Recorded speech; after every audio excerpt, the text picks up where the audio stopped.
Yes, I'm sorry for that one which has gone wrong. Let me just try again this hymn number 18. Ngiyakudumisa Baba ngokuhle konke kwanamhla, ngilondise okwejwele phansi kwamaphiko akho, nendodana thethelela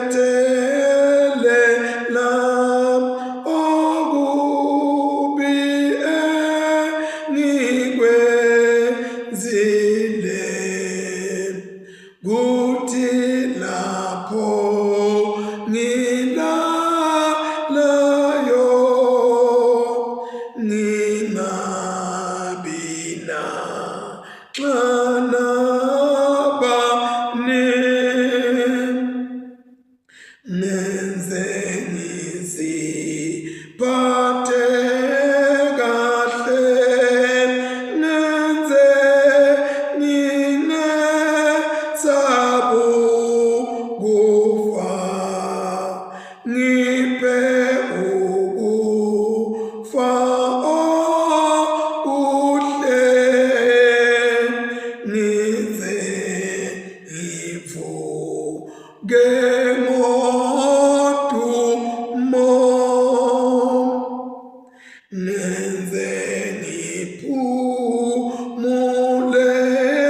kuwe, ungiphe ubuthongo buhle obuyongipha amandla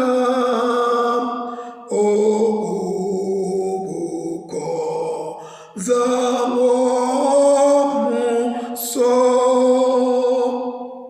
nxa ngixhwashile busuku, ngiphi imicabango emihle, xosha amaphupho amabi nempi yonke yobunyama,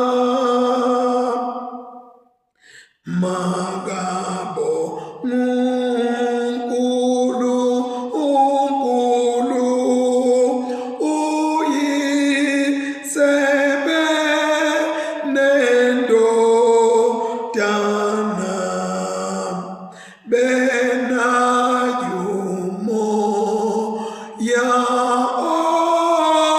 ongcwele, makabongwe zingelosi.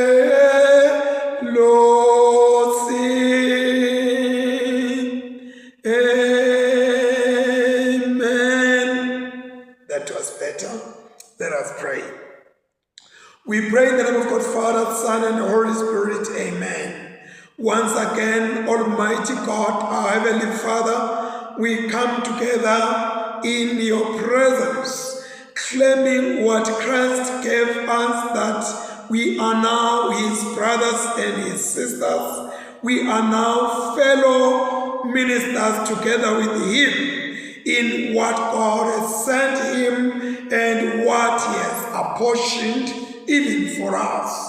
Now that we are in this hour, O God, we bring ourselves and all your people in all walks of life, and we pray that may the Almighty God continue to pour his holiness upon us, so that when we worship you, O God, we will be more of like the disciples who were breaking the bread after we have broke it and gave it to them, saying they should distribute to the multitude. My God and my Father, we are here this hour, and we beseech you, O God, that you work through and in us your miracles. This we pray in Jesus' mighty name. Amen. Let us call to mind and confess our sins.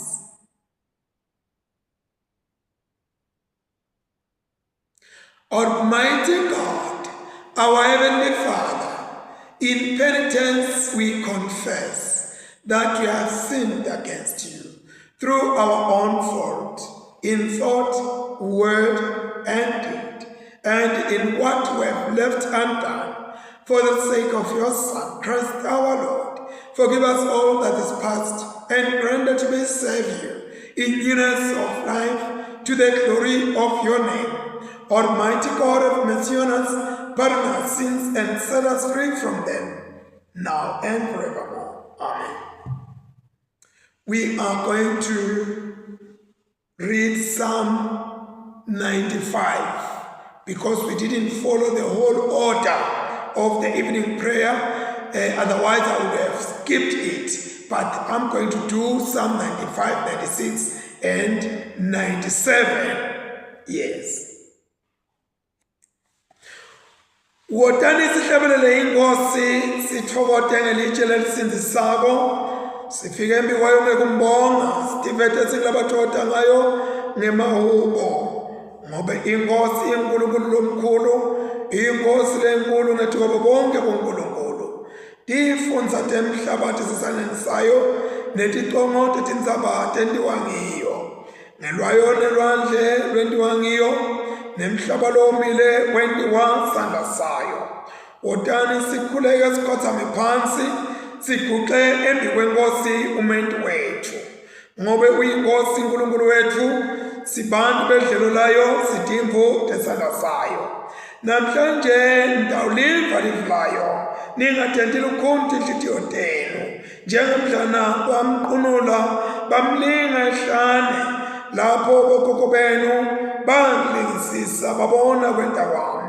Ngeminyaka lengemashumi ngathutheliswa nguleso sizukulwane ngade ngathi babantu labadukile ngetinhliziyo ngobe bangatati tindlela tami ngabafungela ngithuthele ngathi abanakungena ekuphumuleni kwami.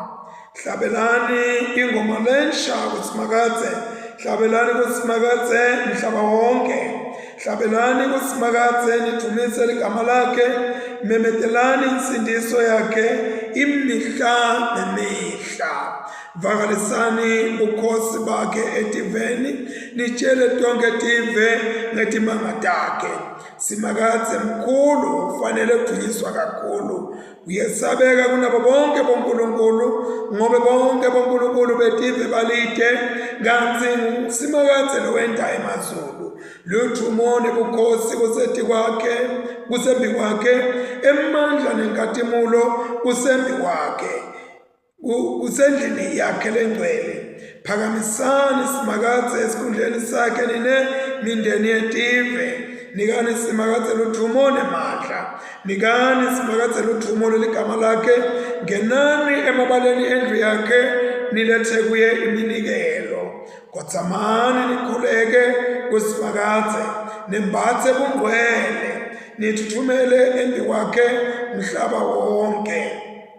Memetelani emkhambatsini wetive nithi, simakadze inkosi uyabusa. Yebo, umhlaba usimisiwe ungeke utanyatanyiswe. Nguye loyakwehlulela tive ngebuqotho. Lizulu alijabule nemhlaba uthakase. Ubhodle lwandle nakukonke lokukulo. Emadlelo nakukonke lokukuwo akujabule. Tonke tihlahla tesiganga atijabule embi kwasimakadze ngobe uyeda. Yebo uyeda tawehlulela umhlaba, uyawehlulela umhlaba ngekulunga. Yebo ehlulele tive ngekwethembeka kwakhe. Simakadze uyabusa umhlaba ujabule, tiqhingi tonke tijabule. Emafu lamnyama amtungeletile, kulunga nebuqotho sisekelo lamise kuso sihlalo sakhe sebukhosi. Embi kwakhe kuvutsa umlilo ohletitsa ngala nangala. Imibane yakhe ikhanyisa umhlaba ungayibona le mibono uyathuthumela. Tindzaba tincibilika njengemthwebeba embi kwasimakadze. Yebo, tiyancibilika tiphele embi kwenkosi yemhlaba wonke.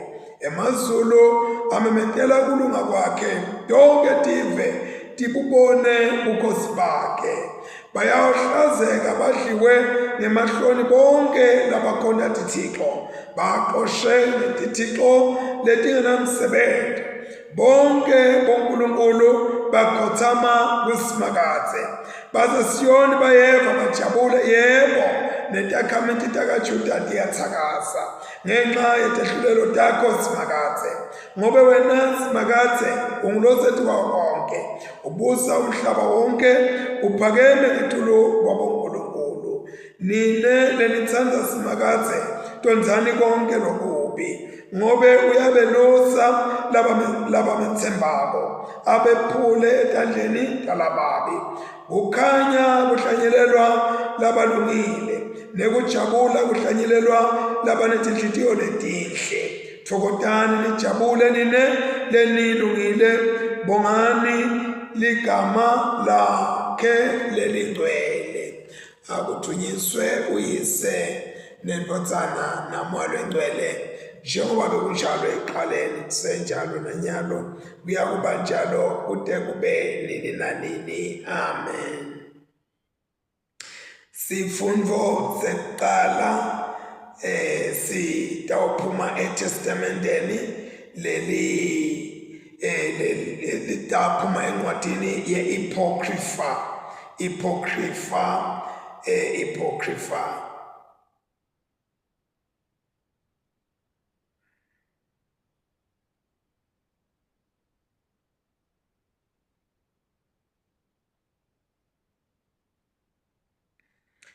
Encwadini ye-Apocrypha. So we will be reading from the book of the Apocrypha, which is Ecclesiasticus, chapter 50. We read verse 1, verses 11 to 24. Ecclesiasticus, chapter 50, verse 1, 11 to 24. The leader of his brothers and the pride of his people was the high priest Simon, son of Onias, who in his life repaired the house and in his time fortified the temple. When he put on his glorious robe and clothed himself in perfect splendor, when he went up to the holy altar, he made the court of the sanctuary glorious. When he received the portions from the hands of the priest, as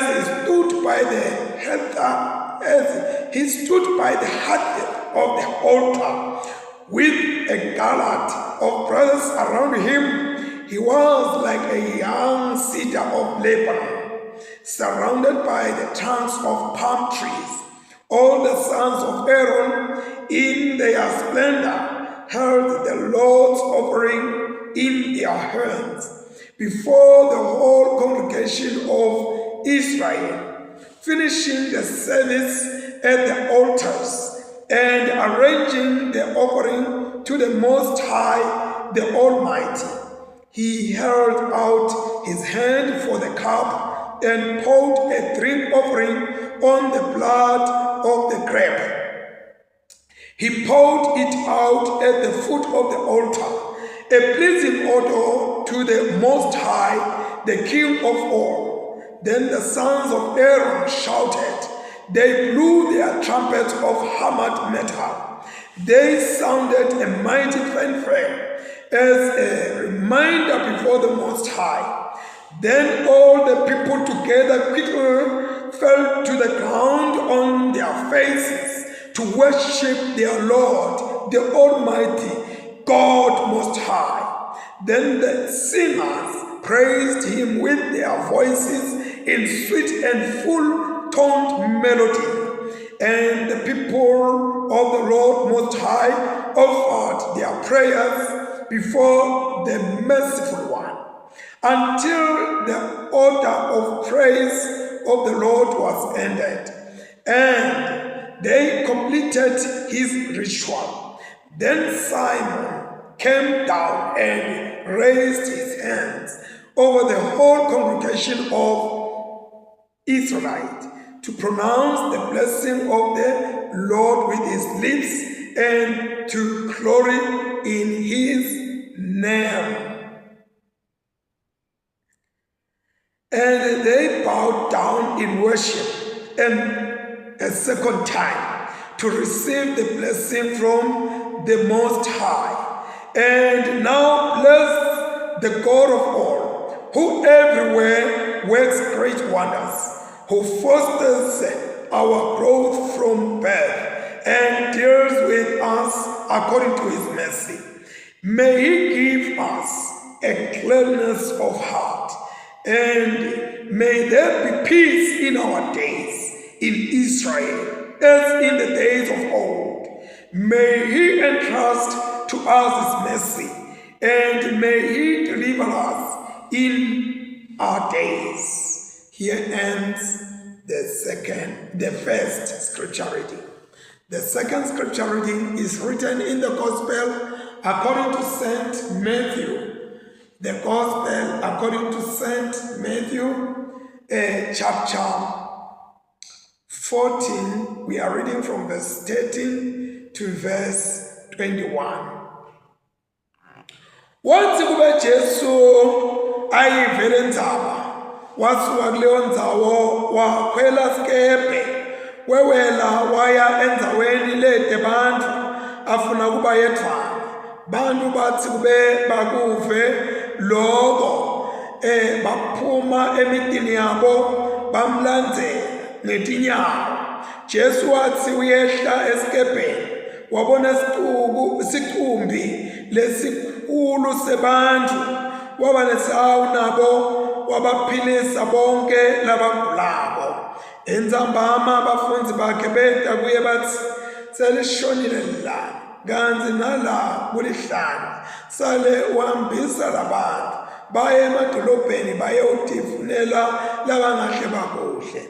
Kepha Jesu wathi kubo, akudzingeki ukuthi bahambe baphele nini kudla badle. Bathi kuye, asinalutho lapha ngaphandle kwetinkwa letisihlanu netinhlanti letimbili. Wathi yena, tiletheni lapha kimi. Jesu wase utshela bantu ukuthi bahlale phansi etshanini.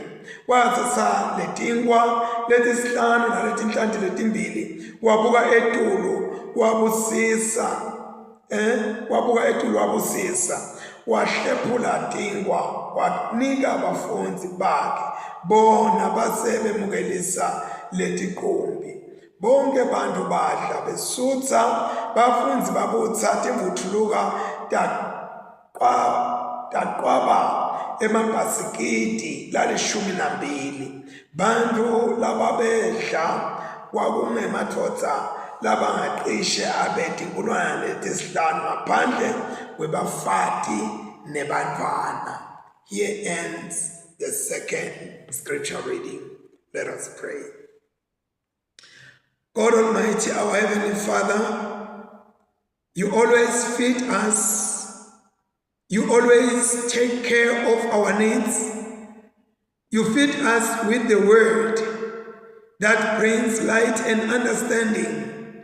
Speak, O Lord, and let us be useful into your hands as instrument of salvation. This we pray in Jesus' mighty name. Amen. Ase sichike makethe siyabuya bantwele, sichika nje makethe siyabuya. Yes. Sichika nje makethe siyabuya bantwele masinyane.